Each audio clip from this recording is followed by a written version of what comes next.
આસામના કામાખ્યા શક્તિપીઠે આજથી અંબુબાચી મેળો શરૂ થયો। આ મેળા દરમિયાન માં કામાખ્યા રજસ્વલા થશે।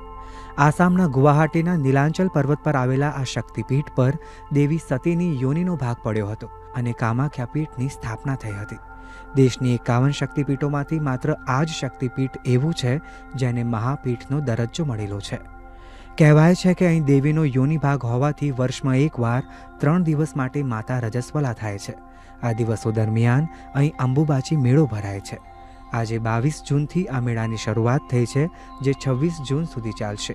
આ દિવસો દરમિયાન મંદિરના કપાટ બંધ રાખવામાં આવશે। 26 જૂને ઉત્સાહ સાથે મંદિર ખોલવામાં આવશે અને ભક્તોને અંબુબાચી વસ્ત્રનો પ્રસાદ આપવામાં આવશે। હવે તમને એમ થશે કે આ અંબુબાચી વસ્ત્ર શું છે?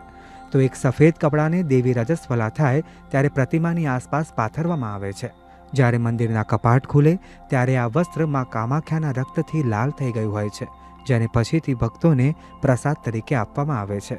માતાના માસિક ધર્મના દિવસો દરમિયાન મંદિરની પાસે આવેલી બ્રહ્મપુત્રા નદીનું પાણી પણ લાલ થઈ ગયું હોય છે। સંશોધકોએ આ પાછળનું વૈજ્ઞાનિક કારણ શોધવાનો ઘણો પ્રયાસ કર્યો, પણ આજ દિન સુધી આ પાછળનું રહસ્ય કોઈ નથી જાણી શક્યું।